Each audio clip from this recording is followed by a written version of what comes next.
Hi, my name is Lily Chappell, and I'm a teacher here in North Florida. I teach in a rural district, and I teach students from the ages of kindergarten through 6th grade.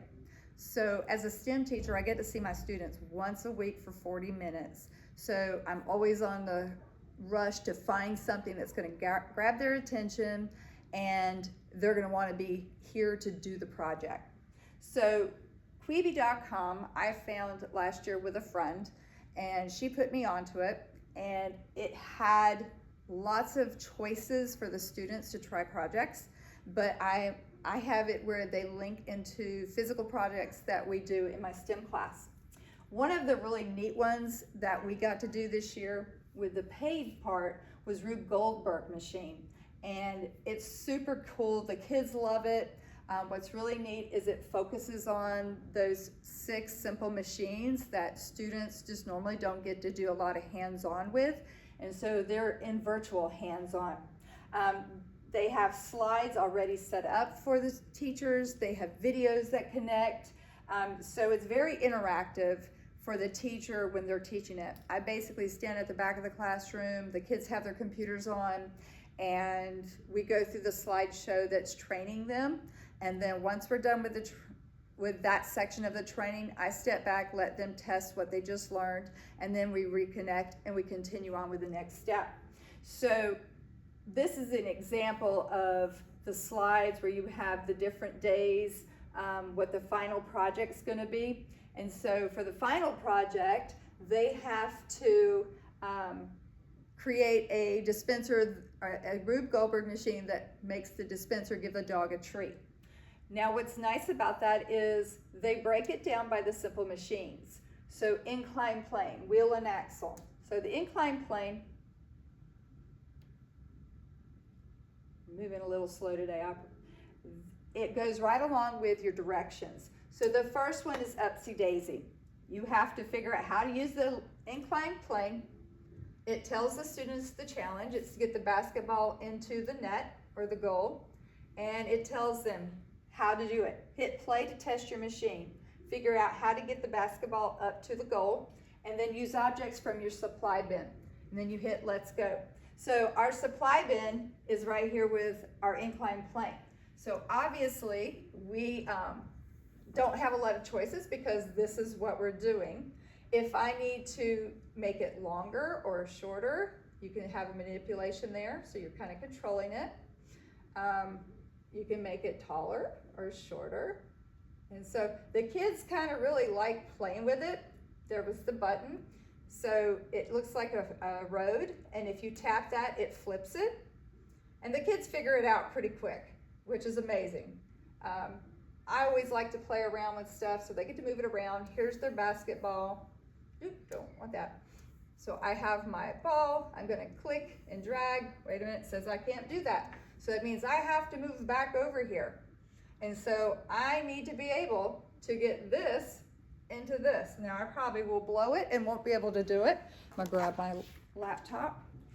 And so once you get it there and you're wanting to test it, it goes down to play. And then you get to watch it. Is it gonna make it? Maybe, oh, nope, I didn't.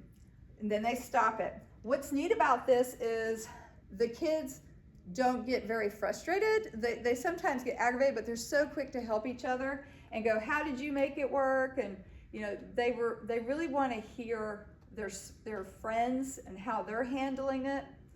So let's try it again. What's nice is you do the play, it tests it, and then you can go right back to build and see what did I need to change. It very much follows the engineering design process. The kids are having to deal with the, oh, did I get it? Okay, awesome. So it tells me, jot down what worked. So there are sheets that you can use that you document. You can use a notebook. And sometimes the kids have figured out if they do it again, it may not work. And so they have to tweak it. And they go through that engineering design process so quickly, it's kind of crazy because they'll like, oh, I'm back to planning. Okay, now I'm gonna test it. Oh, it didn't work. Let me go back. Why didn't it work? So it's just been great as an opportunity for my students to have those hands-on activities, to be able to test it, You also have a feature up here that's a camera, and what I have my students do is when they successfully do their project, if we're doing inclined planes, is they explain to me on camera how this is worked. So it does like their voiceover has a little picture of them, and they're explaining what is happening as it happens on their screen. So that's a great tool if you're even just a science teacher, to use it to test. Did they really understand what an inclined plane was? You know, were they successful with it? So I definitely have had a great time with it just myself, learning how to do it, and then teaching it to my students. I have not gone below 3rd grade, and that's because it's a lot of vocabulary. They're almost there, but I hope they get there faster.